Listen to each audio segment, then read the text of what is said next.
啦。咁我覺得你講呢啲嘢開始真係就係你啱啱講但講真，咧，佢哋係冇，原來係冇人唔理你㗎啦。唔係，咁多位 buddy，因為今日開會開遲咗啦，而家已經係2點半啦，我哋由11點鐘開會開到而家，我就翻到 gym room 啦。今日我要練嘅嘢咧就係我嘅 shoulder，咁就 let's go。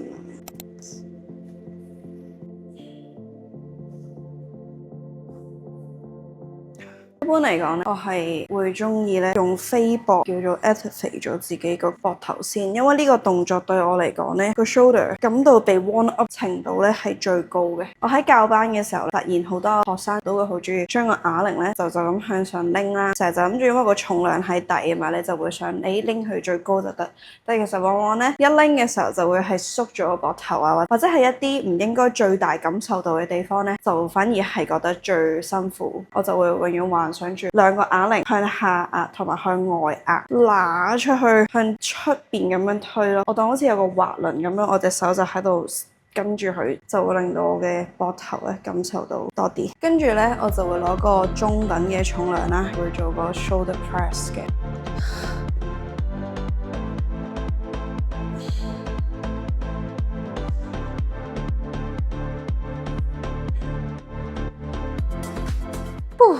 OK， 就去到下一個動作，佢喺我心目中咧都係頭3位，就係 Smith shoulder press。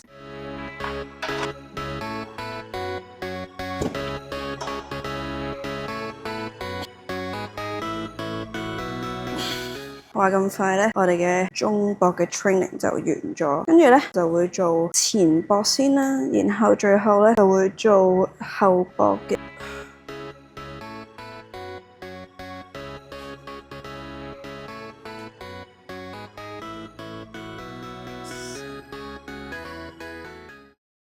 我成日覺得咧，永遠冇話有邊一樣嘢或者邊一個方式咧，喺呢個世界上一定係最好或者最唔好，只有最啱你嘅方式同埋你做得最舒服嘅方式咯。今日做 gym 嘅 session 就已經完咗啦，而家咧係3點半，我就會落街買個飯先。4點半咧翻到嚟再上呢個韓文堂。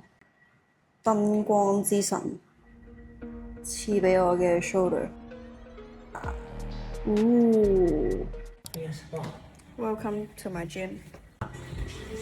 好大啊！哇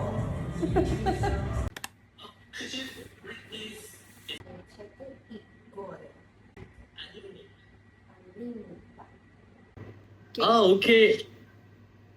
네, 안녕, goodbye. So I just finished my Korean lesson and then I need to continue my lunch.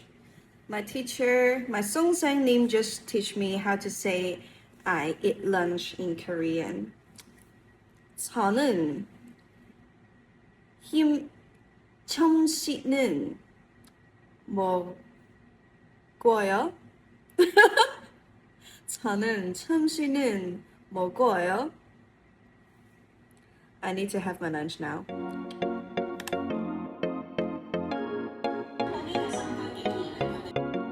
又教完一輪班，而家係9點鐘。今日晏晝嘅時候就冇時間去跑步 ，That's why。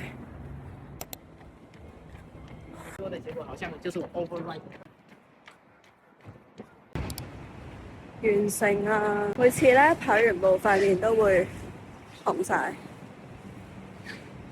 啱啱翻咗去執埋啲嘢，而家走啦。翻到屋企樓下啦，而家先買個 Greek yogurt。大家知唔知 Greek yogurt 其實有分？如果你見到呢個好似叫 Crystal yogurt 咧，咁佢就唔係真正嘅 Greek yogurt 嚟。我哋一定要揀淨係得 Greek yogurt。佢即係將乳酪整到好似希臘乳酪咁結，咁所以我哋要揀咧就要揀希臘乳酪。